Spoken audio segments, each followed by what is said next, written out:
Yeah. Hello.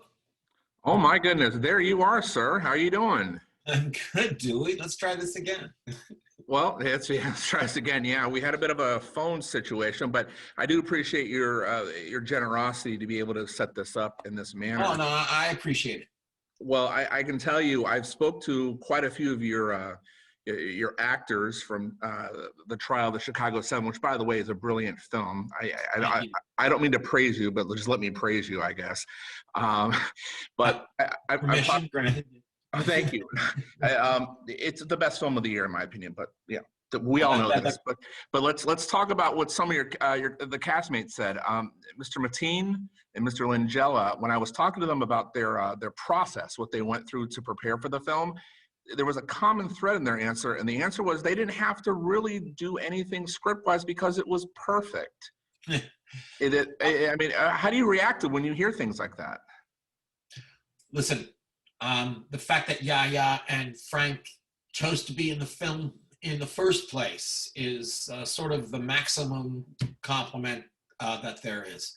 I think that they're being very modest when they say that they didn't have to do a lot of work. They worked incredibly hard. Um, uh, Yahya, you know, every day for him was a difficult day, except for one. When we were shooting his first scene, his introductory scene in the prologue, right, where he's getting ready to go to Chicago and he's trying to make his girlfriend just feel better about it. It's going to be fine. I'm only going to be there for 4 hours. And he's making a couple of jokes. The scene ends the way it does. But I just remember the night that we were shooting that scene, remarking to our script supervisor, wow, Yahya's just in a great mood today. Look how he's just chatting everybody up. And she said, yeah, this is the only scene in the movie where he's a free man. Every other scene, he's handcuffed to something, being beaten up, being shoved down, being told to shut up. And he lived with that every day. Well, I have to wonder when you're going through the process of writing about this horrific set of circumstances and the relevancy then and of course now with the social climate. Did you have them and some other actors in mind when you were writing this, or did it just happen organically that you got the perfect cast? I'd say it happened organically that we got the perfect cast. When I'm writing, I'm actually playing all the parts, believe it or not. I'm very physical when I'm writing. I'm talking out loud. I'm jumping around, and it's so. Like I said, I'm the first actor to play all these parts, and so it's a relief to then hand it over to actors. Once they were cast, which happened, it was just kind of a snowball effect. Sasha had been cast about 14 years ago when it was Steven Spielberg who cast Sasha. He and I met back then, and I was thrilled that I was going to be working with him. When the gears started up again, that we were doing Chicago 7, Sasha found me and made it clear that he had not given up the role. It was still his, and I was to be considering no one else. And then it was a matter of, you know, everyone got scaled. They knew that they weren't going to get rich doing this movie. So it was, you know, raise your hand and take one step forward if you want to be in Chicago 7. And this is the cast we got, you know, including Michael Keaton just saying, hey, is anyone playing Ramsey Clark yet? I'd love to do that. That's how it happened. And that's a beautiful thing, especially when you have this type of story that you obviously wanted to tell. So I'm going to pivot to just asking, what was it about this particular moment in history that moved you to take on this project and bring it to life? My relationship with this story had a real evolution. When I was first asked to do it, it was in 2006, that I think I mentioned to you, I was told to come to Steven Spielberg's house on a Saturday morning, which is uncommon. Okay, I don't hang out watching college football with Steven Spielberg. I thought you hung with him or something. Nope. No. And he told me he wanted to make a movie about the Chicago 7, and I said that count me in. That sounds great. Let's make a movie about the Chicago 7. And I left his house. I called my father and asked him who the Chicago 7 were. So at the beginning, I was just saying yes to Steven Spielberg the way anyone would. And then I began to research on the whole thing. It's about a dozen really good books written about it, some of them by the defendants themselves. There's a 21,000-page trial transcript.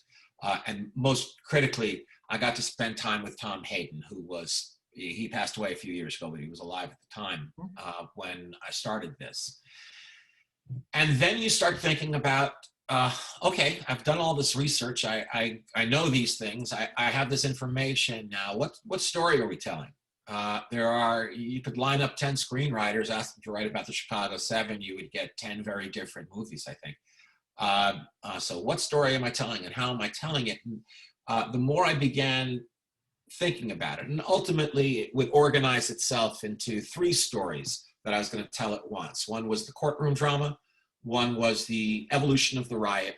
How did what was supposed to be a peaceful protest devolve into such a violent clash with the police and the National Guard? And the third, the personal tension between Tom and Abby,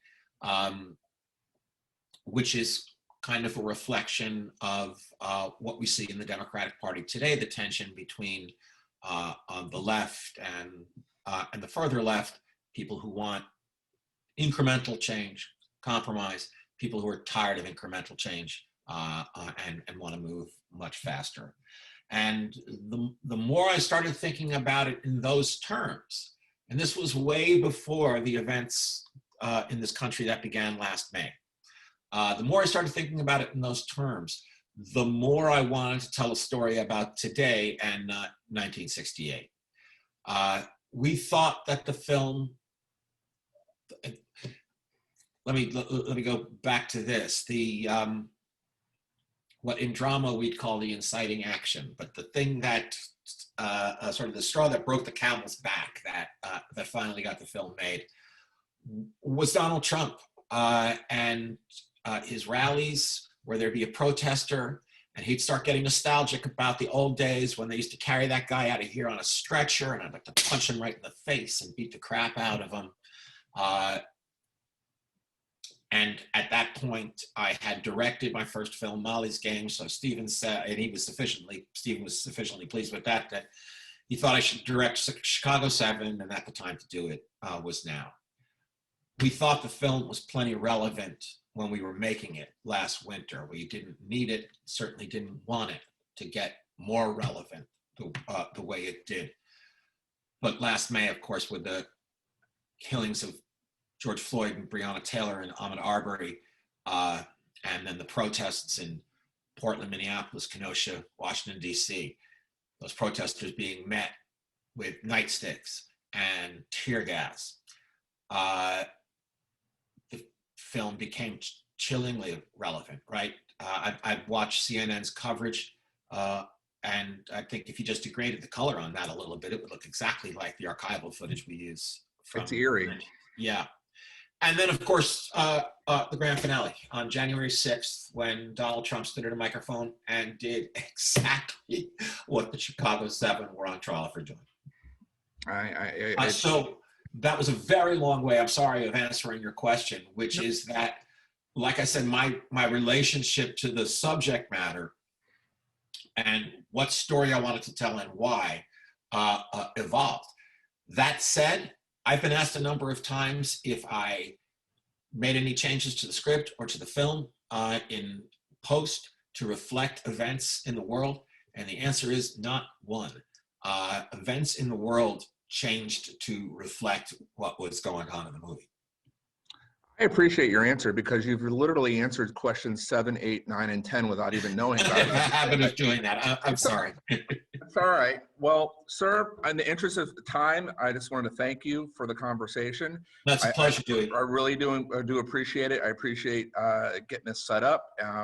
The film is fantastic, and I thought what you did was brilliant. Have a great afternoon. Means a lot to me coming from you. Thank you.